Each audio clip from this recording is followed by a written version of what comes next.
waxaan ahay alfanaan baabacato share waxaan doonayaa dhammaan taageerayaasheeda caawa inay ismuujiyaan muuqaalka like badan la saaro waxaan qorsheynayaa in magaalada tan Muqdisho ee caasimadda dalka Soomaaliya aan ku qabto show la yaab leh show mucjiso leh show aan wali aan ka dhicin Soomaaliya idin dad badan ayaa ay dhaheen Cato show fanka ayaa ku baahnaa dad badan ayaa ay dhaheen heesahaada waa ku haystaa dad badan ayaa ay dhaheen heesahaada aad iyo aad u jeclaystay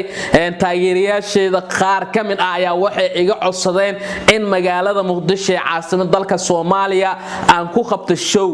showgaasi oo loogu magac daray showga dhadhamiska ama showga noo dhadhami kaas oo ka dhici doona Muqdisho iyadoo waqtigana dib aan ka soo sheegi doono maadaama taageerayaasheena showgaasi si weyn ay u sugayeen qof walba oo na taageera waxaan leenahay u diyaar garow showgaasi uu dhacayaa magaalada Muqdisho ka dhacayaa goobta uu ka dhacayo xiliga uu dhacayo sida uu dhacayo jadwalka fanaaniinta inta qof ka soo qayb galayso invitation-ka goobaha laga heli doono inta waa sheegayna sidoo kale inta waxa jira dad badan oo ay dhaheen Cato show aroosa dhiganaa arooskaas waxa rabnaa in la kala kiciyo kale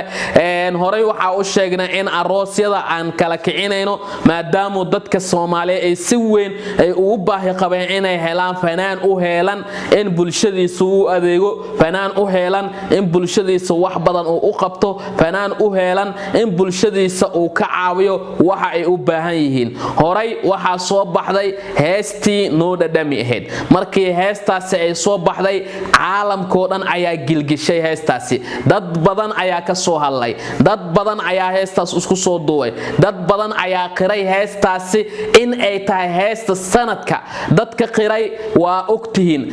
Soomaaliya hadaana lis xaqireynin oo been liska sheegeen heestaasi waa heestii ugu horeysay 1 milyan gaartay ma jirto fanaan cusub oo wili heestii sidaas ay u qaraxday marka heestaasi maskax iyo fikir iyo waqti ay iga galay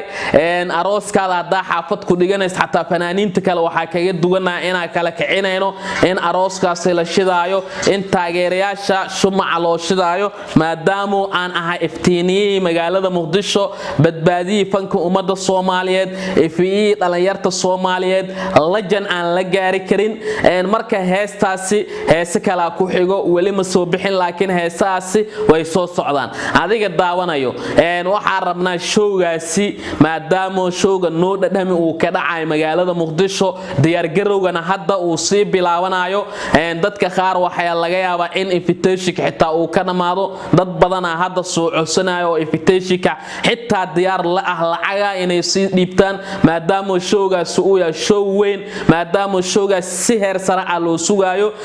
showgaas sidaan hore idinku sheegnay majaajilistayaal caana ayaa ku arki doontaan sidoo kale inta heestii noo dhadhami ayaa si mucjiso leh loogu soo bandhigi doonaa iyadoo heestaasi dheel waali ah lagu soo bandhigayo habeenka showgaas uu dhacayo dadka Soomaaliyeed meel walba ay joogan waa u mahad celinaya dhammaan taageerayaasheeda sharafta leh sida quruxda badan leh oo aad noo dhiirigelisaan ama aad noogu faraxsantiin in aan horumar sameeyno sidoo kale toora waxa loo yiri qofka bini'aadanka marka uu horumar sameeyo ama uu tilaabsado wuxuu helayaa laba dad kuwa asaga la jiraan kuwana way ka soo horjeedaan kuwa ka soo horjeeda waxay yihiin raashin aan cusba lahayn lama cuni karo fanaan aan mucaarad leena ma soco karo dhaliishaada marka lagu dhaliilo ayaa wax saxaysa maahmaa Soomaaliya ayaa sidaas dhexayso marka dhammaan ummadda Soomaaliyeed qof walba oo jecel fanka in la badbaadiyo qof walba oo jecel fanka in gacmo bir ah lagu qabto marka waxa jira boosti aan soo dhigaabeen hore oo aan dhahay habeenka Jimcaha ah bandhiga aroosyada ama heesaha la qaadayo oo aniga iyo tiimkayga qaadayna waa free taas oo dad badan ay isoo dalbadeen dad badan ay doonayaan in heesaha meesha loo shido in arooska la kala kiciyo in si heer sare ah loo agaasimo dadka sidaas doonaya iyagana waa diyaar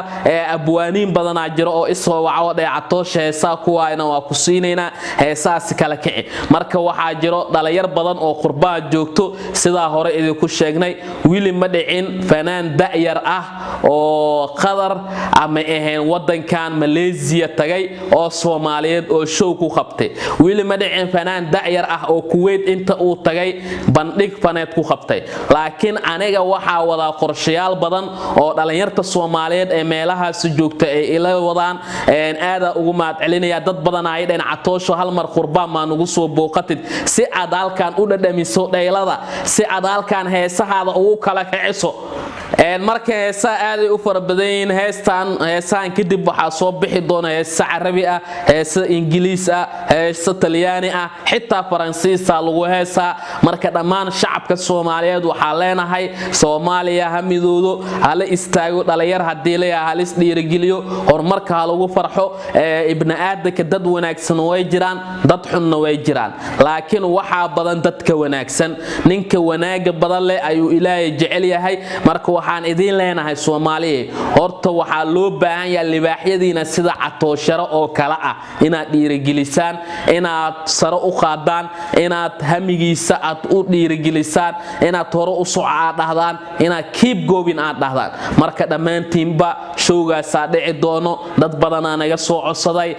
maadaama wasiirkii dhadhamiska ahay maadaama alfanaan baaba catoosharo aan ahay maadaama badbaadiyay fanka ummadda Soomaali aan ahay codsigaasna waan aqbalay dhawaan ayuu ka dhici doonaa showgaas magaalada Muqdisho waana arki doontaan diyaar garowga waa bilaabanaya adiga daawanaya hadda hadii aad doonayso showgaas inaad ka soo qayb gasho waxa rabnaa inaad hadda si diyaar garowdo ina invitation-kaada hadda aad si qaadato